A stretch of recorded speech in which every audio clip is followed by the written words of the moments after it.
difference between then and now was the use of substitutions were primarily being based upon a three-dimensional concern. In other words, if I were to improvise substitutionally against an A7th in this particular position,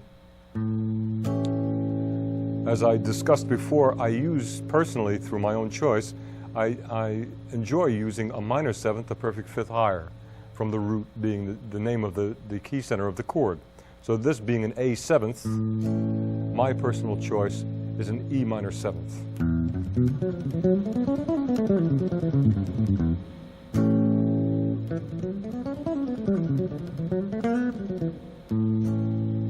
If in that same position my choice had been a G flat seventh, coming from the parent form, to a G flat seventh here, G diminished, to G flat seventh. In that position, that area in a two-dimensional formation would be like this.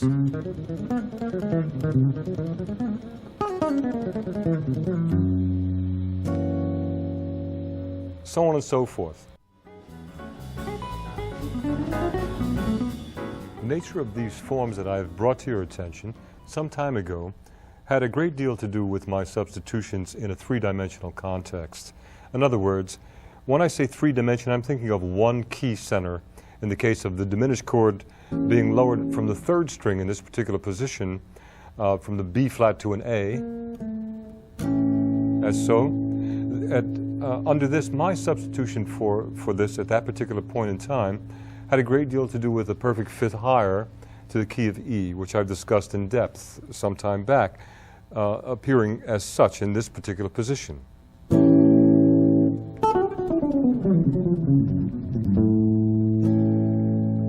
So you can see that all of that is here. In the sense of how this is going to portray itself with regards to substitutions horizontally, as I've said a moment back, this form shall move in minor thirds as so. So too shall these forms as linear proportion look like this.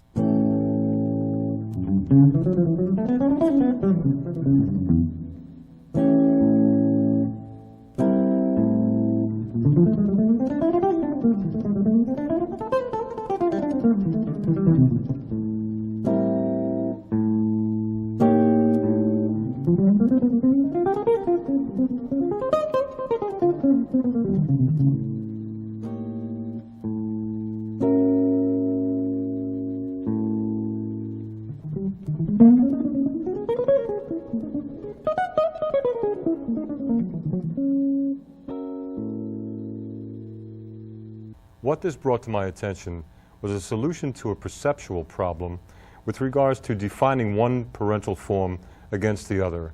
What did they have to do with each other? In this particular case, the diminished chord was the primary form that caused all of these horizontal and vertical forms for me personally in the idiom that I was functioning in. So here we had this, this, and this.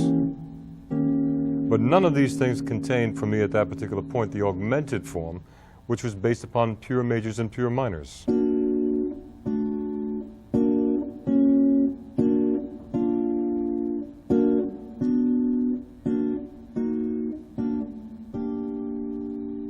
And that, of course, also totally automatic in major thirds as opposed to minor thirds. This is what resulted separate from the analysis. In the case of an A7th, as I brought to your attention, my initial concern was E minor seventh. In doing it as so,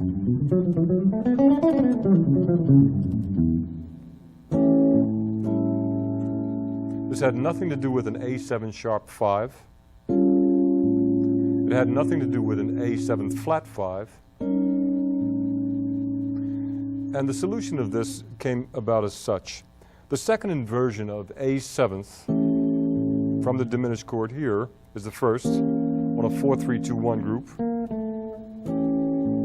The second is here. this is where the solution can be found. In doing so, I have an A7th here. I can also see this as a polychord known as A major over G.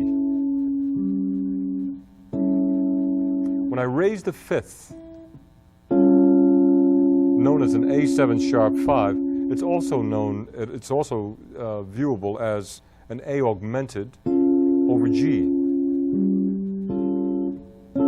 Because of this, when I see this in the light of multiple substitutions, I now have this to think of. It initially came from the diminished chord with the B flat to A 7th. By raising the fifth, A7 sharp 5. It sounded good to me in those years prior to having the ability to analyze this, to just play melodies against such changes as this that made a lot of sense to me in terms of personal fulfillment. And along that time, along those forms, I came to enjoy this particular substitution for that chord. A7 sharp 5, B flat minor 7th.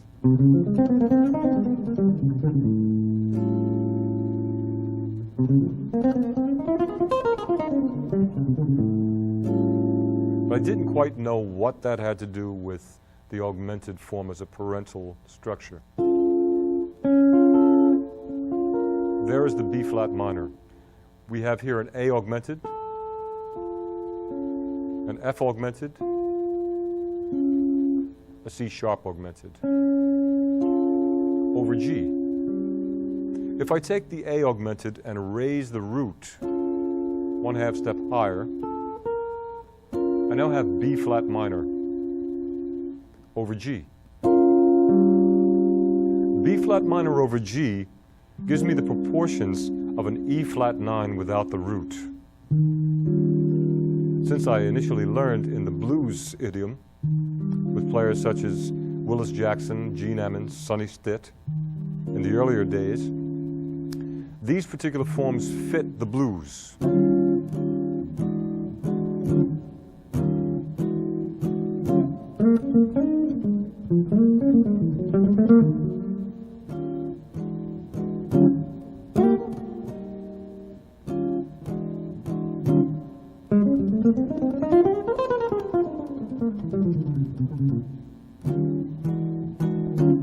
When this enters into it,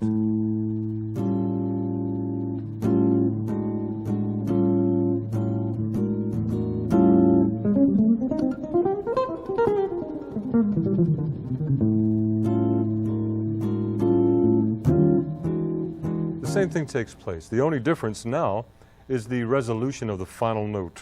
So that if I were to play a B flat minor 7th chord as such, and play this line for you, you'll hear it as so. The only difference in this change coming up is the last note. So now I have a B flat minor 7th against A, 7th sharp 5. That also should be seen as coming not only from the E flat 7th, which is the B flat minor, a perfect fifth higher,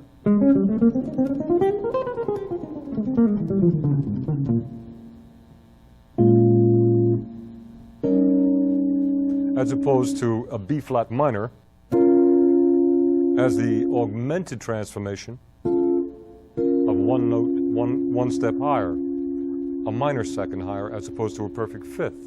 So in one I had B flat minor for E flat 7th, in the other I have B flat minor for A 7th. This comes about as so. If I take the E flat 7th with the E flat 9 and lower the fifth, the sharp 5, to a perfect fifth, I now have this, which is the diminished chord, which initially came from the augmented form as well. So now there is a marriage between the two parental forms, and there is a balance, a natural balance between this form of perception in controlling these forms.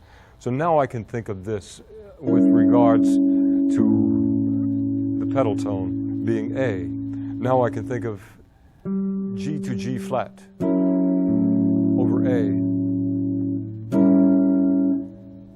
C sharp to C over A, E to E flat over A, B flat to A over A. Now it's in 4 dimensions as opposed to 3 dimensions mentioned earlier. With regards to the dominant sevenths themselves, we have 4 of them in each diminished chord over the pedal tone. So the E flat seventh is going to be, or rather the G flat seventh will be here. And like before, I had G flat seventh giving me the perfect fifth higher, D flat minor seventh would be the substitution. If I then coordinate B flat minor seventh with the next multiple substitution, it will add this to the family. The next would be D flat to C over A, would give me G minor seventh. D flat seventh came from the G flat. So D flat minor seventh here over A.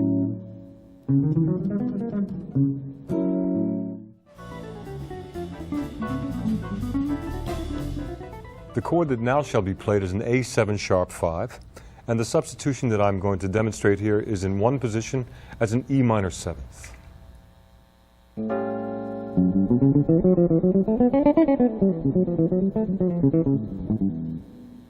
One more time.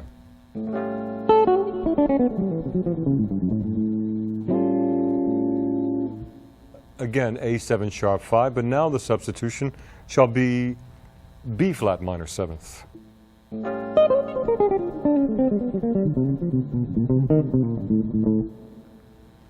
Now again an A7 sharp 5, the substitution shall be G minor seventh.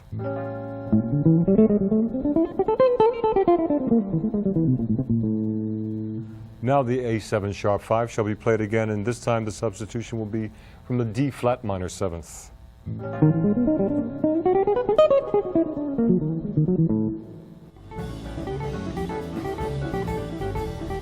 Now let's see how we can, through motion of these forms, one flowing into another, multiple substitutions emerge on the same voicing, an A7 sharp 5. Here I'm going to use 2 at a time to give you a demonstration to hear the harmonies and the melodies in these substitutions. A7 sharp 5. I now will play E minor seventh into G minor seventh.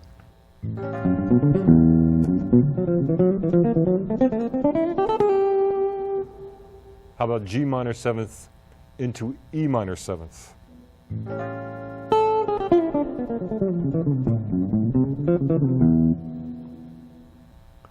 The next shall be D flat minor seventh, also with a B flat minor seventh against A7 sharp 5.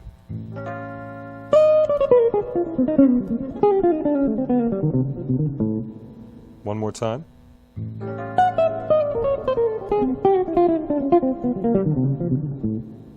Two different forms in the light of that. Now let's take another possibility, which could also be a B flat minor seventh into a G minor seventh.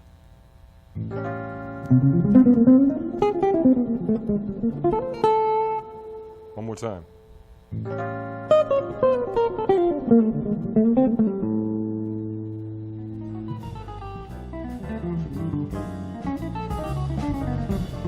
Before moving on to further extensions, including linear expressions and motion on the guitar as a matrix, I'd like to add to what we've been talking about so far a situation that occurs time and time again between musicians. There are two different opinions for what polychords may be called, and in many cases, with regards to a chord such as A7 sharp 5 being seen as A augmented over G in this particular string group,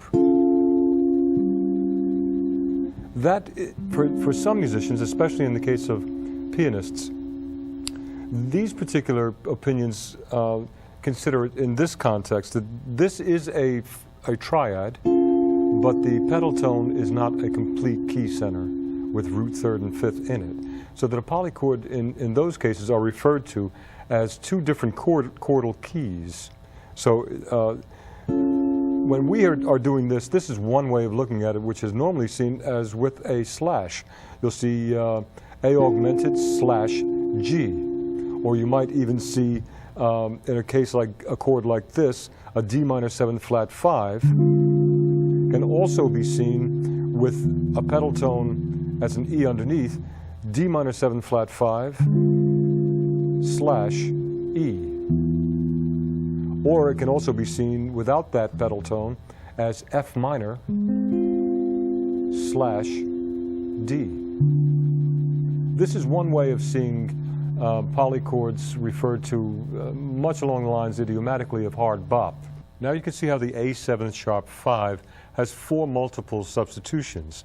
In this particular case being B flat minor 7th, E minor 7th, G minor 7th, and D flat minor 7th. Now let me bring to your attention the use of this in a different kind of way. What I will do is play those same substitutions, and now let's take the clusters themselves. Instead of only the A7 sharp 5, let's try some different proportions. Let's try the A7 sharp 5 with these multiple substitutions, first and foremost over the polychord called E flat 7th sharp 5.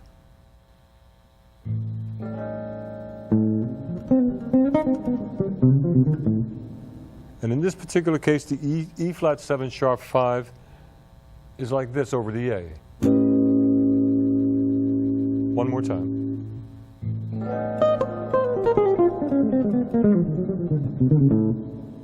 One more time.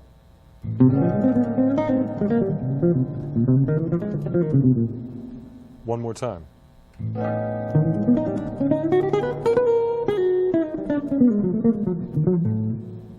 One more time.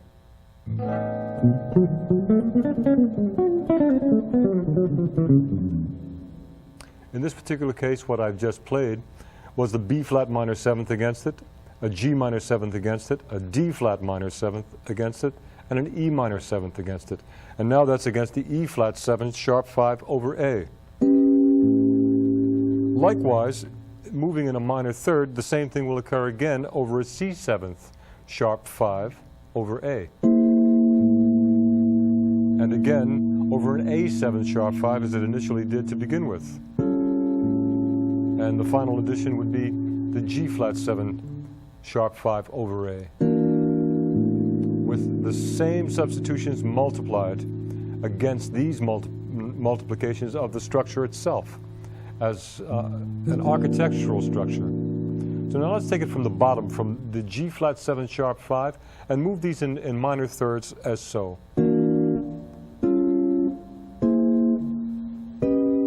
And in the case of the line forms that I am improvising through, I'm taking the substitution as a minor 7th, starting with a B flat minor 7th here, D flat minor 7th here, E minor 7th here, and G minor 7th here. That would be the horizontal display of this particular form of motion. And then we have the vertical tangents being in the same way, the B flat minor 7th here, the D flat minor 7th here, the E minor 7th here, and the G minor 7th here. So you see we have a vertical structure of all of these minor 7ths as multiple substitutions, as well as horizontal for any single type of those substitutions. And we'll get to that in a little while.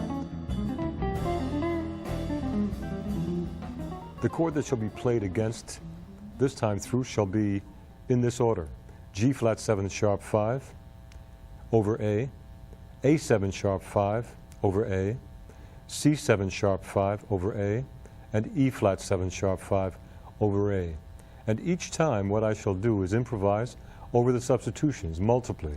Therefore you'll hear B flat minor 7th over G flat 7 sharp 5, D flat minor 7th, E minor 7th, and G minor 7th over the same chord. Then you'll hear the same multiples over A7 sharp 5 and so on and so on. And what I'll do is I'll call the name of the substitution that I'm using so that you can get an idea of the compatibility between the two. First, the chord is G flat 7 sharp 5 over A. I'll be playing in B flat minor.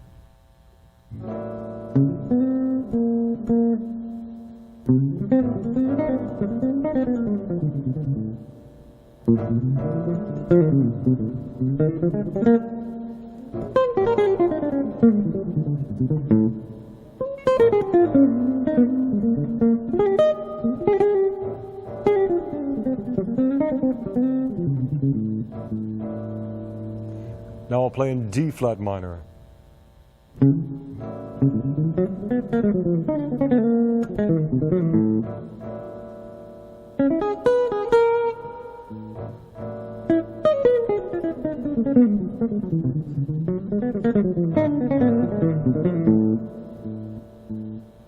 Now I'll play in E minor.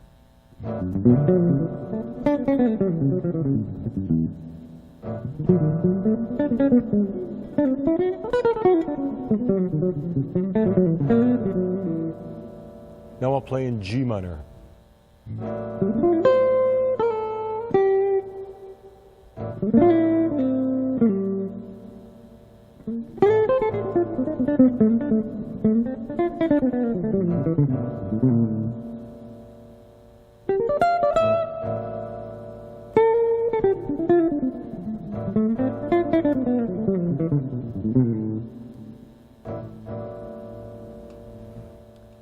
A7 sharp 5 over A. B flat minor.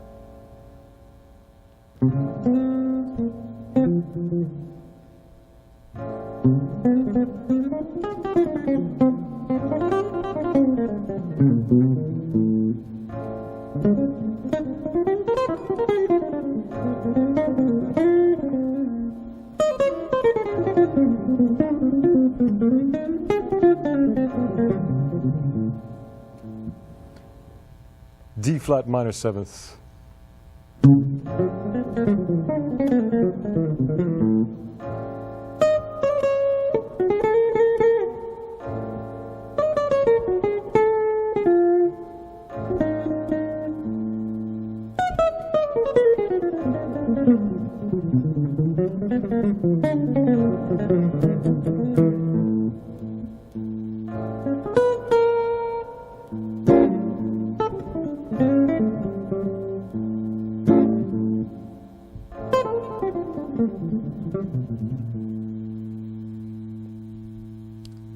E minor 7th.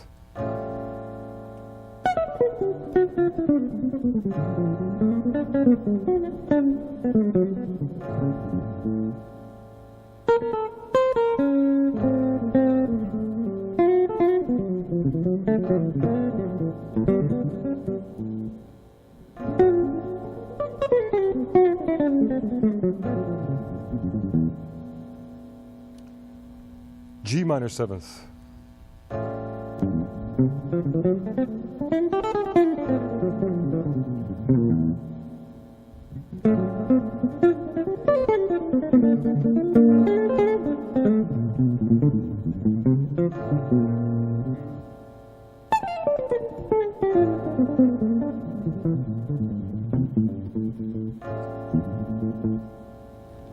The next chord, C7 sharp 5 over A. B flat minor.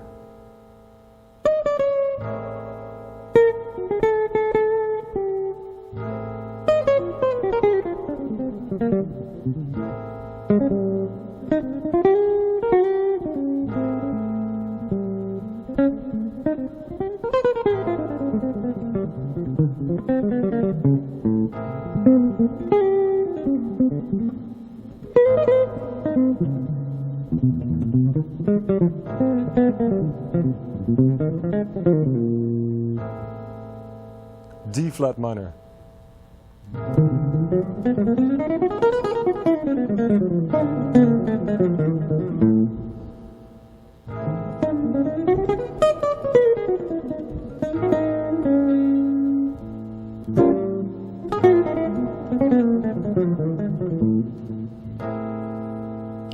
minor.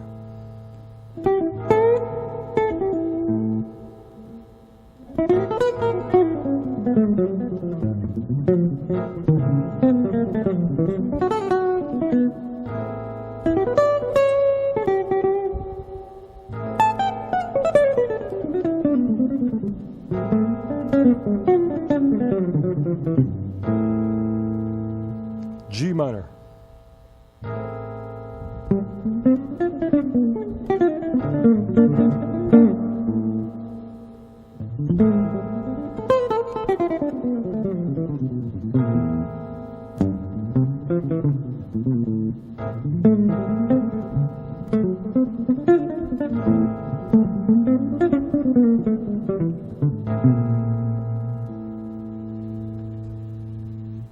The next chord is E flat 7 sharp 5 over A. B flat minor.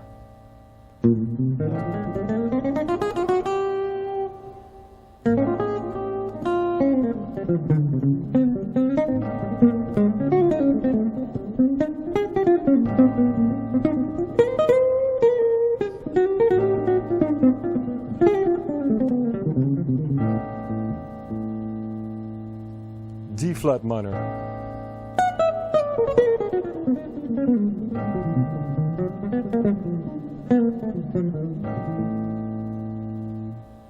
E minor.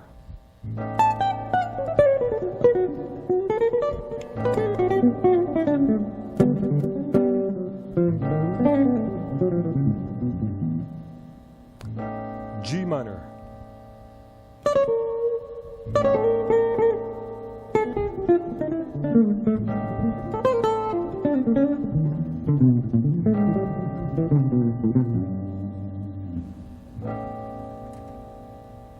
There are the 4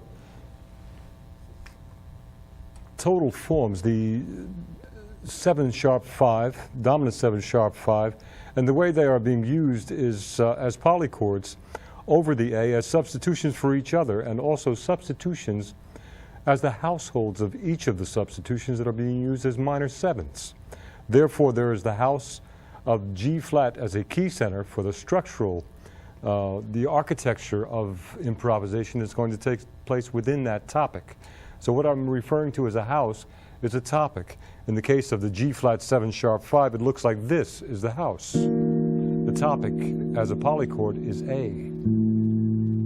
And the chord that is being taken from it, likewise, as I've described earlier, in coordination with 2 volumes on the same phenomenon known as creative force, we're dealing with these phenomena as well over A.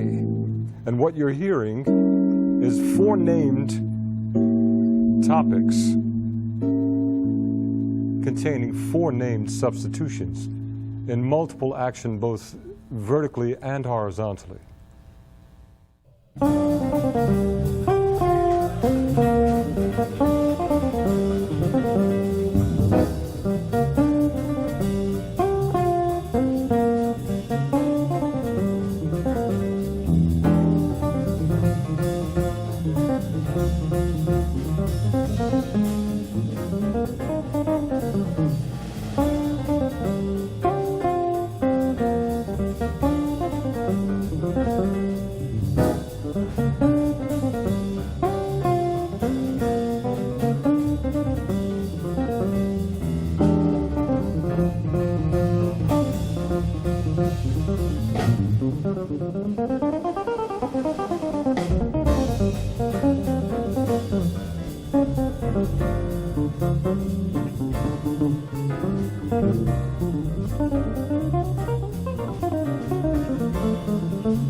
think it's important to bring to your attention some things that were extremely helpful for me with my analysis of the fingerings, that in some areas of the guitar I came to find that activity became more comfortable due to the following revealings. Let's say I were to think of an A minor seventh in this area, to this area. Here, if I were to use this form, I find that each form that I have used so far in terms of my areas of activity and the line forms involved in that with the minor sevenths flow as follow. There's the beginning with the fourth finger, the beginning with the first finger. And by the same token, where you see at the beginning of the fourth finger, you'll also see it at a higher octave, the beginning of a first finger on a different string. So that here I begin low with the fourth finger and high with the first finger. Here I begin with the first finger low and high with the fourth finger. Here I begin with the first finger on the fourth string low and the fourth finger on the second string high. Here I begin with the first finger on the second string and the fourth finger on the fifth string low. So all of this continues, and this is what happens.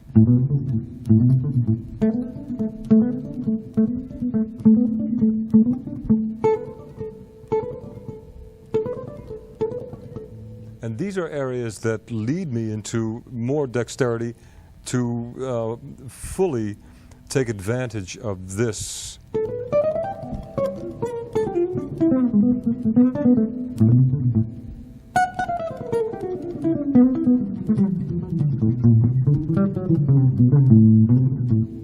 So that I have the entire neck of the guitar as one topic, with freedom to use any area of the guitar, with no specific area more comfortable than another.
This series of forms is going to bring to your attention a freedom that is extremely rewarding.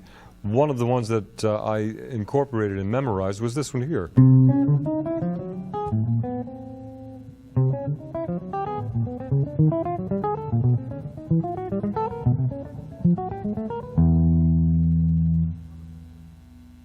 From C to C sharp, it now goes here.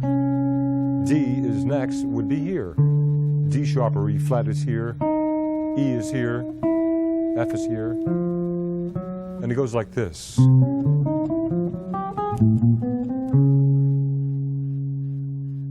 It then occurred to me, well, if that is in ascent, let me see how that would function in descent, if the same thing holds true. If all of this is right there under my fingers in such a short distance of range in terms of the frets. So here in descent, it occurred like this.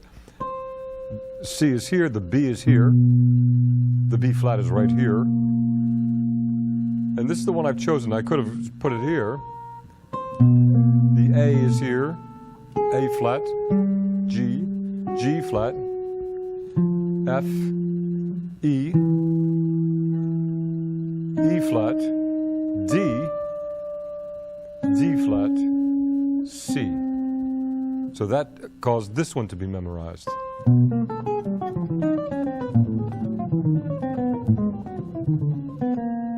And useful in conditions like this.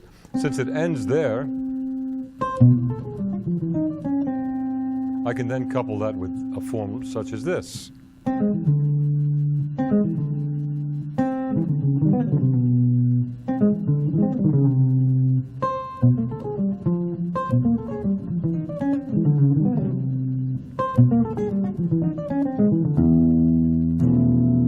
Many things can be used for that.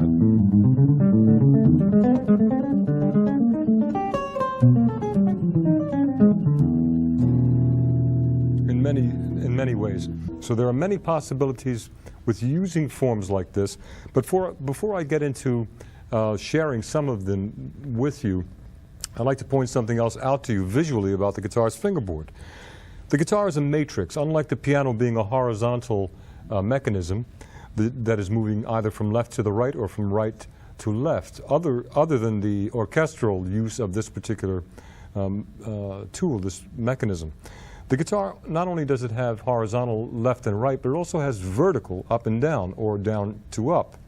So let's talk about that in terms of a compass for that particular nature of this mechanism. If I were to choose to see my point of motion in this position under the terms of north being based upon tonal increase from lows to highs for ascent, being referred to as north, or from highs to lows being referred to as south, it would apply like this. If I were to take a line form that is in motion going south, it would sound like this. It's going from high to low. Anything going north would be like this. There I'm going from low to high. If I take a form like this, in terms of its proportions, I would then consider that west. If I were to take a form like that with regards to these motions going in this direction, I would then consider that east.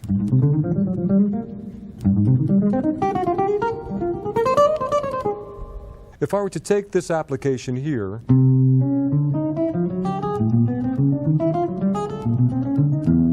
something else is taking place in this construction. I'm using all 6 strings in the form that is manifesting itself before you right now, and I'll call them out to you without repetition of them.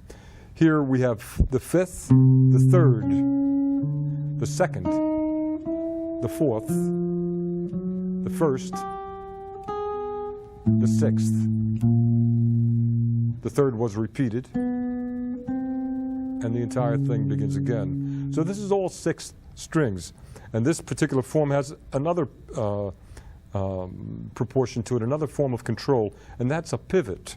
The pivot is taking place like this, and I'll move it up here a major second to the 5th fret to demonstrate this accordingly.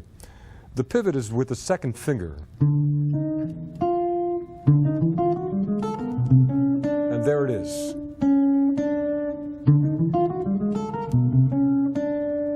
That sets me up for the first thing to go down that just happened, and the entire thing repeats itself, creating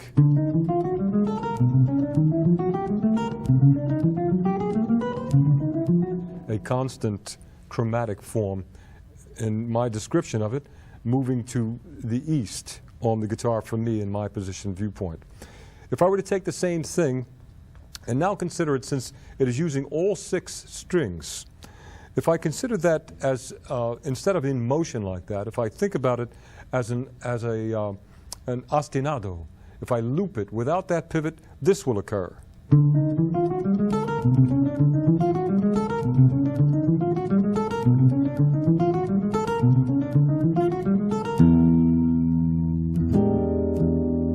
When that occurs as so, then I can begin to explain to you the use of the same fingerings for other string groups.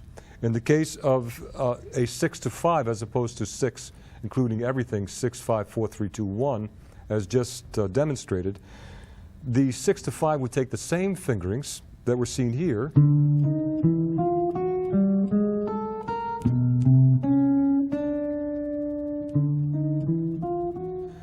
and place them here.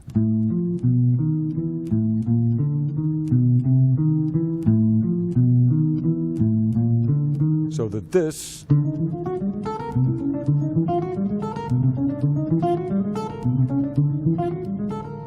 now becomes this.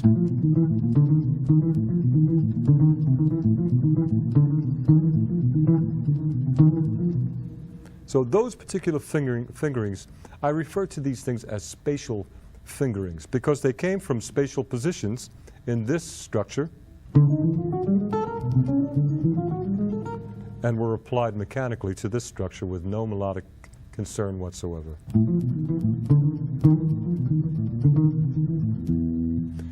In doing so, I then would advise you to take fingerings of the things that you are playing, the patterns that you already have absorbed, and begin to spread them into different various areas of the guitar with your ears neutral in the process, so that your ears are not judgmentally governing your choice of possibilities for improvisation, which has to be neutral at all times. So now we have 6-5, we have 5-4,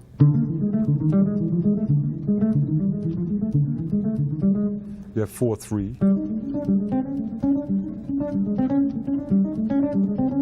so on and so forth.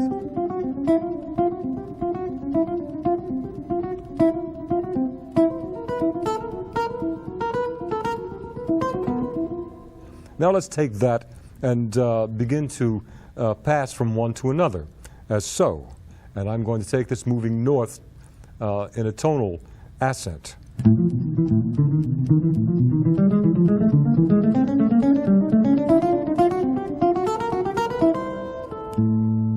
If I were to move southward, it would appear as such and sound as such.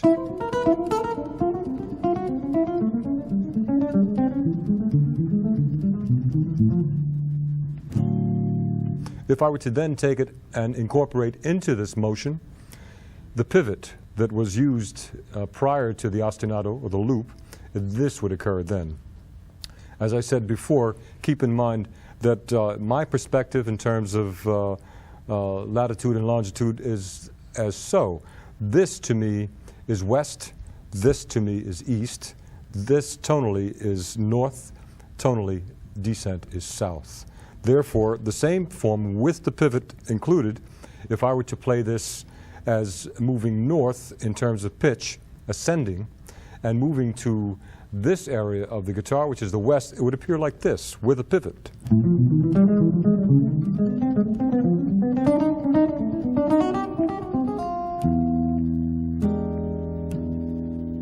And by the same token, keep in mind that that is in motion northwest. If I were to take the same pattern and perform it as southwest, it then would move like this.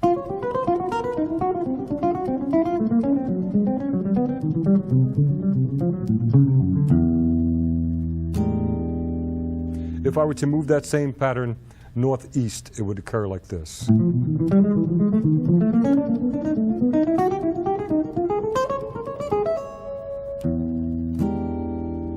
If I were to move that same pattern southeast, it would occur like this.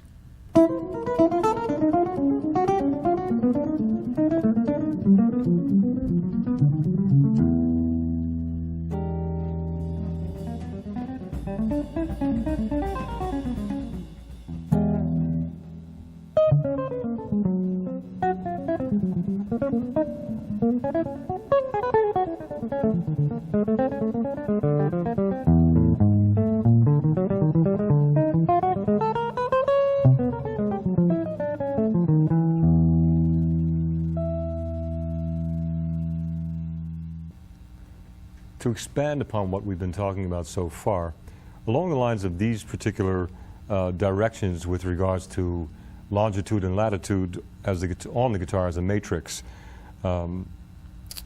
I would then suggest for you to give some consideration to some automatic destinations, in other words, some pieces and parts that play their role in making it easier for both hands to be syncopated in such a way that you gain some dexterity while things are in motion at all times without having to think about placing your hand in a place that it cannot get to in time. A good example of that would be the use of the open strings.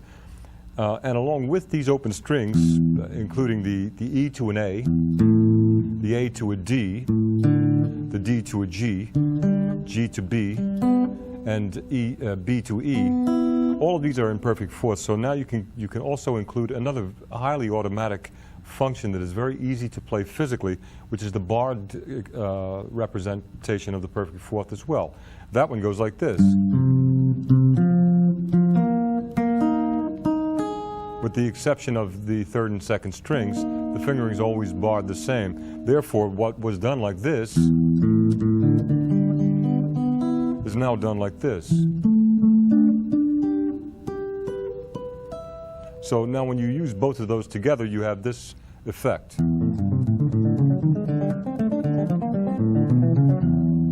Or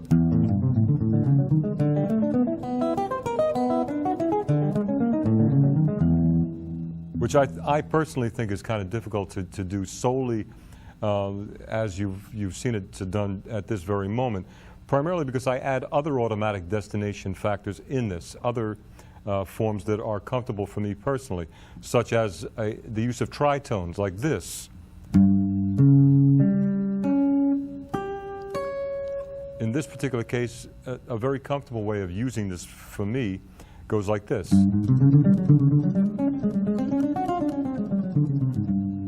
Which sounds almost like whole tones.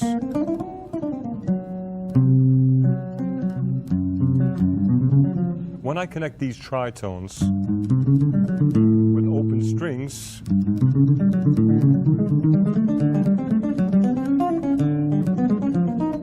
you see they begin to move in different directions. Now let's consider the spatial fingerings that occurred from the use of this particular chromatic form, which came from multiple directions using multiple strings simultaneously. This one here is now to be added to the entourage.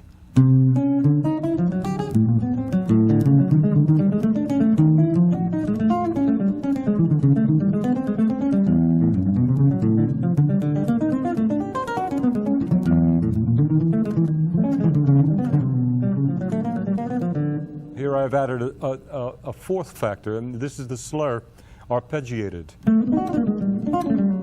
In this case, a pure major triad, with the dominant seventh being the trigger point.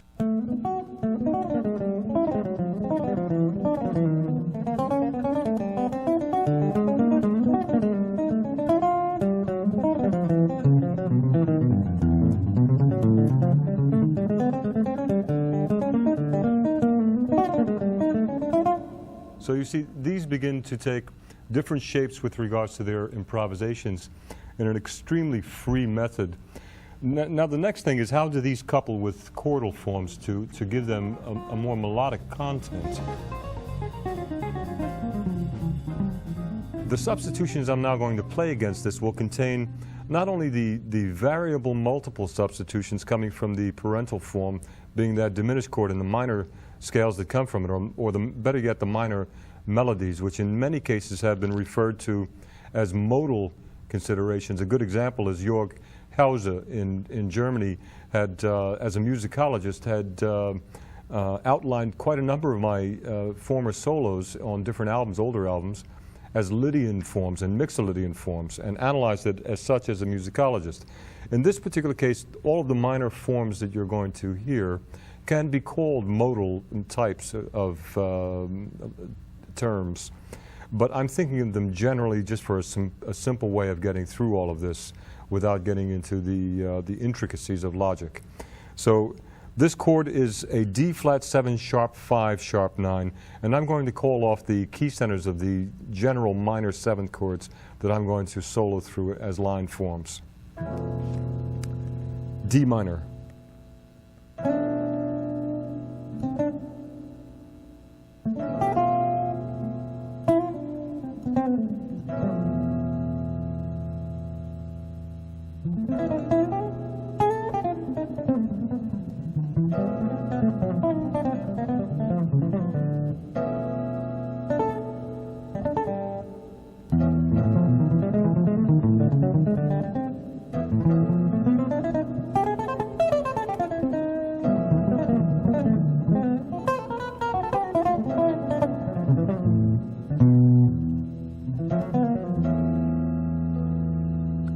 minor 7th.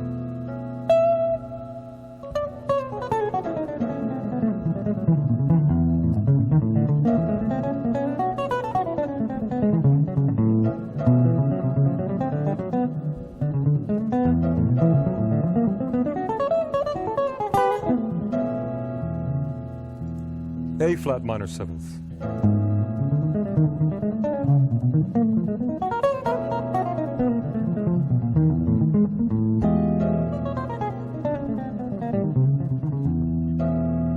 F minor 7th.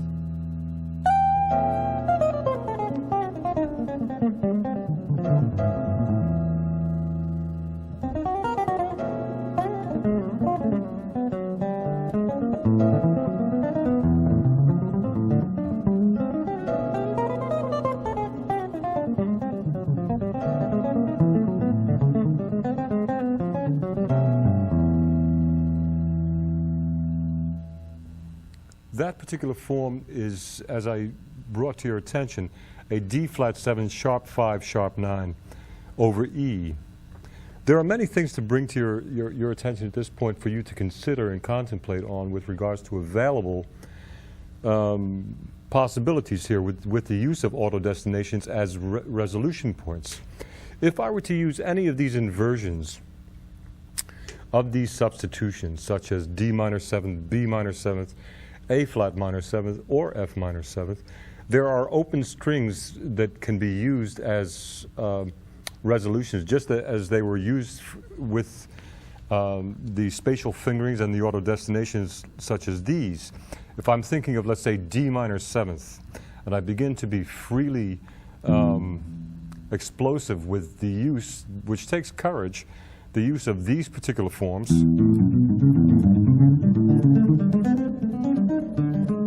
the moment I'm here, I'm on A flat minor on this particular inversion.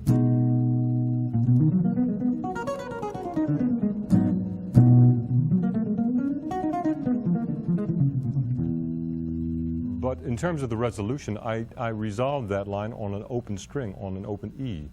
I could therefore have done the same thing coming from an A flat minor, from this direction in the same position, and use the G open string to do the same thing, to give you dissonance in the shape of something that is dancing on the canvas known as consonants.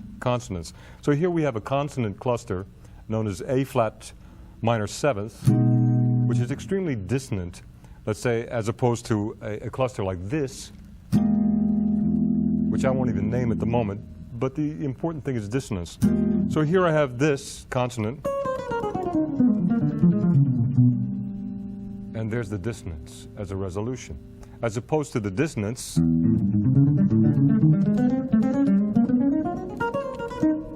into consonants as a resolution. So these are things to consider as well.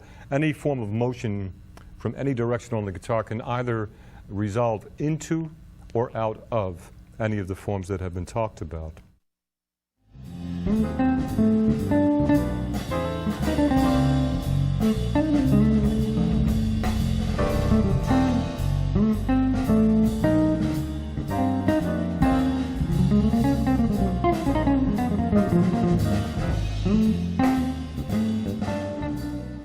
That concludes the first edition of Quantum Guitar, and I really look forward to seeing you again in Volume 2.